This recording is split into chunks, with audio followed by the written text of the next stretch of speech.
안녕하십니까. 통일나우의 민경나입니다. 한 주간 통일 소식 브리핑에서 전해드립니다. 지난 2월 25일 2018 평창 동계올림픽의 폐회식 참가 등을 위해 북한 김영철 노동당 부위원장을 단장으로 하는 북한 고위급 대표단이 2박 3일 일정으로 박람했습니다. 김 부위원장과 리선권 조국평화통일위원회 위원장, 수행원 6명 등 8명으로 구성된 북한 고위급 대표단은 박람 첫날 문재인 대통령과 1시간가량 회동한 뒤 조명균 통일부 장관이 주최하는 만찬과 평창 동계올림픽의 폐막식에 참석했습니다.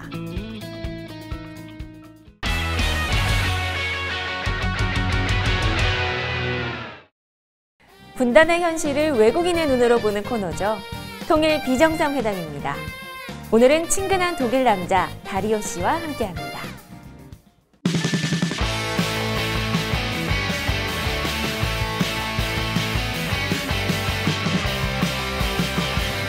한국 향수병 걸렸었어요. 진짜.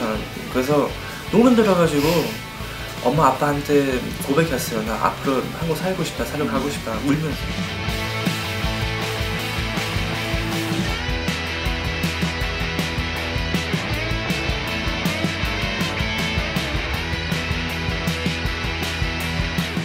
안녕하세요. 저는 통일부 대학생 기자 조호경입니다. 통일 비정상회담 오늘 정말 꽃미남 게스트분이 또 오셨는데요. 자기소개 한 번만 부탁드려요. 네, 안녕하세요. 저 독일에서 온 다리오라고 합니다. 한국 산지 이제 8년 됐어요. 제가 오시기 전에 성함을 한번 찾아봤는데 플레임이 나리오 조셈리 코니아츠니? 맞아요. 맞아요. 네. 좀 길죠. 네. 그럼 뭐라고 불러드려야 될까요? 그냥 다리오 아니면 오다리라고 불러도 돼요, 사실. 네. 오다리. 오다리 별명이에요. 그래서 다리오라서. 이름 속에 리라는 한국 성이 들어가 있는 것 같은데. 네, 맞아요. 우리 어머니 옛날에 파독 간호사로 독일에 가셨는데 그냥 어머니 한국 사람이에요. 그래서 성도 엄마 쪽 좀 받았어요. 전주 이시예요.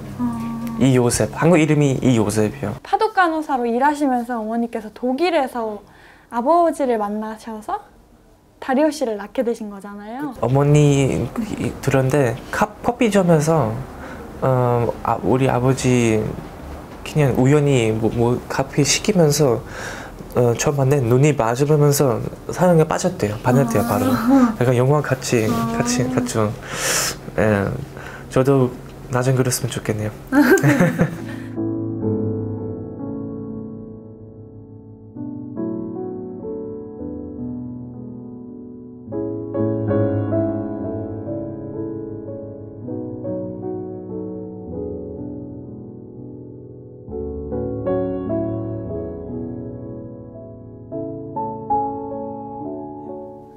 독일 사람들은 뭐 어머니나 한국 사람들을 바라보는 시선이 어떤지 궁금해요. 네, 사실 독일 사람들은 한국에 대해서 옛날에 전혀 아무것도 몰랐어요. 중국 사람 아니면 일본 사람 그 정도만 알고 있었는데 한국에 대해서 독일 사람 잘 몰랐고 오히려 북한 얘기만 네, 그 마인드에 머리에 있었어요. 독일 사람들은. 그래서 어머니 한국에 대해서 한국 나라 자기 나라에 대해서 스토리 같은 거 많이 얘기하셨죠. 그래서 독일 사람들 그때는 항상 되게 궁금하면서 되게 신기했었어요. 그 독일에 사시는 한국인 어머니께서는 한국에서 산다고 하니까 뭐라고 하셨어요? 1살 때부터 6살 때 같이 한국 살았는데 그때는 그 기억이 아직도 쨍쨍하고 있어요. 진짜 아직 잘 기억나요. 할머니. 신기해요. 그러니까 이 정도 영향이 많이 받았다는 얘기죠. 오늘 다리오 씨를 모신 건 통일 경험이 있는 독일의 이야기를 좀 듣고 싶어서예요. 혹시 고향이 어디세요? 저는 베를린인데 근데 그때는 분단되어 있었으니까 베를린 분단되어 있었으니까 서쪽 서베를린 예, 거기서 태어났어요. 베를린 하면 베를린 장벽만 떠오르는데요. 가보셨어요? 당연히 가봤죠. 우리 집에도 우리 할머니랑 할아버지, 어머니랑 아버지랑 같이 그 방문한 사진 있어요. 저 그때 한 6살, 7살이었었어요. 그 기념물 일부러 이렇게 만들어 놨어요. 생각하려고. 왜냐면 잊으면은 또 다시 이런 실수 날 수 있으니까. 네, 그래서 그런 중요한 역할이죠. 그런 중요한 기념물이요. 남한과 북한이 통일을 한다면 독일의 통일과는 무엇이 다를 거라고 생각하세요? 옛날 독일에서는 베를린에서는 사실 벽밖에 없었어요. 벽이었어요. 거기 다 말고 그냥 몇 부분에 대해서 거기 좀 가까이 와서 그냥 벽 넘어서 소리 지를 수 있었어요. 그것 때문에 그러니까 조금 가까이진 느낌이었죠. 근데 한국은 그런 거 아예 없어서 너무 복잡하죠. 너무 떨어져 있으니까 더 힘든 거죠. 그러니까 서로 잘 몰라요. 그래서 어떻게 사는지 뭐 너무 가까이, 너무 떨어져 있으니까 약간 진짜 모르는 나라 되는 것 같아요. 인간으로서 좀 힘들 수 있다고 생각하는데 그래도 일반 주민들만 좋아할 것 같아요. 행복할 것 같아요. 왜냐면 옛날처럼 한국 다시 됐으니까, 통일됐으니까 하나. 저도 사실 태어나서부터 남한과 북한으로 갈라져 있는 나라에서 태어났고 그래서 통일 후의 모습이 약간 상상이 안 가요. 그리고 약간 두려운 마음도 있는 게 사실이고요. 근데 그런 면에 있어서 통일이 얼마나 좋은지 한번 말씀해 주세요. 제가 볼 때는 자체 통일한 거 좋다고 생각해요. 제가 볼 때는 통일한 거 맞고 좋다고 생각해요. 근데 타이밍이 중요해요. 타이밍과 준비가 돼 있어야 돼요. 사람들이 서로에 대해서 잘 모르면은 그 정보가 너무 부족하면은 그 서로의 관심이도 없잖아요. 그거 좀 정보가 좀 더 알게 되면은 서로에 대해서도 관심이 생기고 그리고 뭐 TV 뉴스 이런 것도 또 이슈가 되겠죠. 그거는 진짜 미래는 누가 예상할 수 없는 것 같아요. 근데 나중에는 통일되겠죠? 전 기도하고 있을게요. 저희에게 독일이란 나라는 세계 전쟁이라는 과오를 철저히 반성하고 전쟁 후에 폐허가 되었던 나라도 이렇게 다시 일으켜서 선진국 반열에 오르고 동서로 분열되었던 민족 역시 평화롭게 슬기롭게 통일한 나라로 기억이 되는데요. 그래서 오늘 독일의 이야기에 더욱 귀 기울이고 재밌게 들었습니다. 오늘 인터뷰 어떠셨나요? 북한 뭐 통일 이런 거에 대해서는 평생에 얘기 잘 안 하죠. 그래서 그냥 다시 얘기해서 우리 어머니 생각나면서 독일, 한국 비교하고 뿌듯하네요. 네, 오늘 너무 즐거웠습니다. 네, 감사합니다. 감사합니다.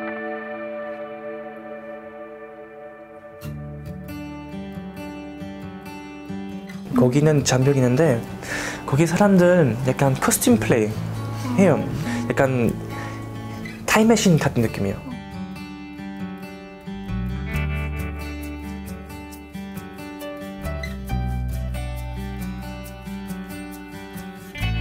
오늘의 통일 이야기 내 마음속에 저장.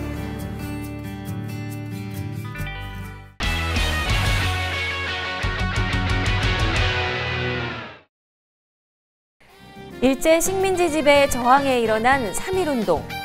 독립을 바랐던 3.1운동의 뜻을 이어받아 50년 후 남북 통일을 이루기 위한 운동이 시작됩니다. 통일 발자국 마지막 시간. 오늘은 통일부가 시작되었던 그날을 찾아가 봤습니다.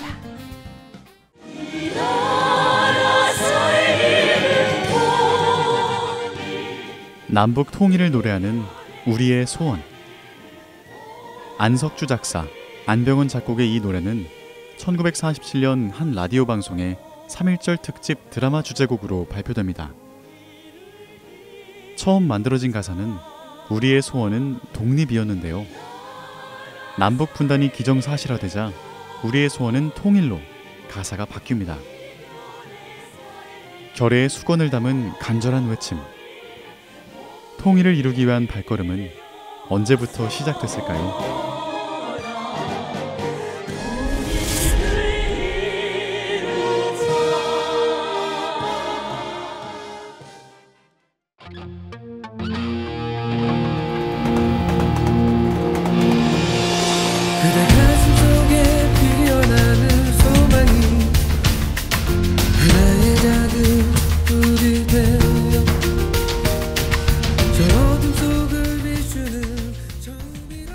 기미 독립선언 제50주년 기념일에 맞춰 서울 한국반공연맹 건물 소회의실에서 새로운 정부기관이 문을 엽니다.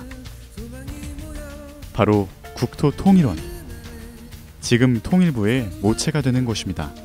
그때 통일 개념은 빼앗긴 북한 땅을 수복하는, 그래서 국토통일원이야. 민족 이렇게 결의를 통일한다는 개념보다는 잃어버린 땅을 어떻게 찾느냐 하는 생각들이 더 지배적이었어서 국토통일원이라는 이름을 지었고, 나중에 왜 통일은 땅만 통일하는 거냐? 결의 통일, 민족 통일이 진짜 통일이다 해서 국토라는 자를 빼버렸잖아요. 1960년 4.19 혁명 이후 정당과 사회단체 등을 중심으로 각계에서 활발하게 전개된 통일 논의. 통일 재반 준비와 대책을 마련하기 위해 정부 내의 통일 전담기구의 필요성이 대두됩니다. 국회에서는 국토통일연구 특별위원회 설치에 관한 결의안이 의결되는데요. 1968년 정부조직법이 개정되고 이듬해 국토통일원 직제가 제정됩니다. 다른 부처와는 달리 국회에서 직접 통일원 조직을 만들어서 국토통일원 설치 무슨 특별법이라고 해서 그래갖고 정부에다 이송했는데, 나중에 이제 정부조직법에다가 넣어서 그렇게 규정을 한 거지. 초기에는 국회에서 만들어준 거야. 통일에 관한 문제를 종합적으로 조사 연구하고 통일 방안과 통일 이후의 재반 정책, 통일에 관한 홍보와 선전이 주요 업무였던 국토통일원. 총무과와 정책기획실, 조사실, 교육홍보실 등 3실 1과 7 담당관으로 시작했습니다. 동서간 화해와 협력의 분위기가 조성되었던 1980년대.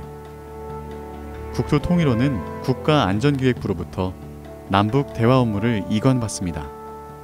초기에는 주로 조사, 연구, 교육, 홍보 여기에 이제 중점을 두다 보니까 연구기관 같은 그런 이제 인상을 주고 했는데, 그 뒤에 이제 남북 회담이 열리면서 활발한 움직임을 이제 보였고, 특히 중앙정부부에 있었던 남북 대화 사무국이 통일원에 왔는데, 남북 회담뿐만 아니라 통일 정책의 핵심 부분을 맡아서 했던 대단히 중요한 기관이죠. 사회주의권이 붕괴한 1990년대에는 남북기본합의서가 발효되는 한편 북한의 식량난에 따른 대북 지원과 북한 이탈 주민이 증가합니다. 급격한 남북관계의 변화에 따라 국토통일원의 명칭은 통일원으로, 장관은 부총리로 격상되는데요. 통일과 남북대화, 교류협력에 관한 관계부처의 총괄과 조정을 담당하게 됩니다. 통일정책이라는 것은 일종의 종합정책이에요. 경제정책이라든가 사회정책이라든가 외교정책, 국방정책 다 관련이 있죠. 그렇기 때문에 이런 정책을 결정하는 데는 다른 부처와의 협력이 대단히 중요하죠. 물론 이제 그 주도적인 역할은 통일원에서 했고, 여러 부처가 같이 참여를 하고 협력을 해서 이루어질 수 있는 정책이라고 할 수 있죠. 그러나 1997년 밀어닥친 경제위기로 작은 정부의 구현을 위한 정부조직 개편과 함께 통일원은 통일부로 다시 조정됩니다. 지금의 통일부는 통일과 남북대화, 남북교류협력, 대북 인도 지원에 관한 정책을 수립하고 북한 정세를 분석하며 통일교육과 홍보 등 통일에 관한 업무를 주관하고 있습니다. 1985년 3월 입구에 올해 입사 33년 차인 서호 기획조정실장, 통일부 남북대화사무국 공보관실에서 일을 시작해 남북회담본부 기획부장과 교류협력국장, 개성공단 지원단장, 남북출입소장 등을 거치며 인생의 절반 이상을 통일 현장에서 보냈습니다. 84년도에 우리나라에 큰 수재가 발생을 했었습니다. 북한이 수재와 관련해서 남쪽 우리 측에 수재 물자를 지원하겠다고 했을 때 남북 간에 서로 접촉할 수 있는 계기가 발생을 했고, 85년도에는 회담이 여러 갈래로 형성이 됐었습니다.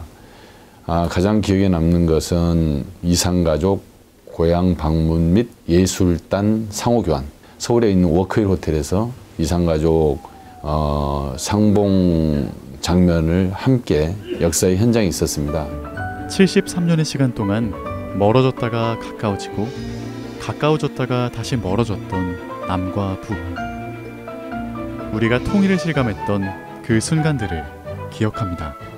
남북 간의 6.15 정상회담을 역사적으로 개최하고 그 이후에 남북 간의 중요한 3대 사업을 했습니다. 그 하나는 금강산 관광사업이고 또 하나는 서쪽의 개성공단을 여는 거였습니다. 그리고 이 개성공단과 금강산을 서로 연결하기 위한 남북 간의 철도 도로 사업이 또 3대 사업 중에 하나였습니다. 이 3대 사업이 다 된 것이 저는 사실상의 통일이었다 이런 생각을 하고요. 통일로 가는 데 있어서 통일부가 그 중심적인 역할을 했습니다. 누군가는 통일이 지금 당장 무슨 소용이냐고 물을지도 모르지만 통일 한반도에는 지리적으로 남북을 잇는 것 이상의 의미가 있습니다. 49년 전 결의의 염원을 안고 뗀 첫걸음. 통일부가 우리의 소원을 이루기 위해 최선을 다하겠습니다. 오늘 준비한 소식은 여기까지입니다. 이상으로 통일나우를 마칩니다. 시청해주신 여러분 고맙습니다.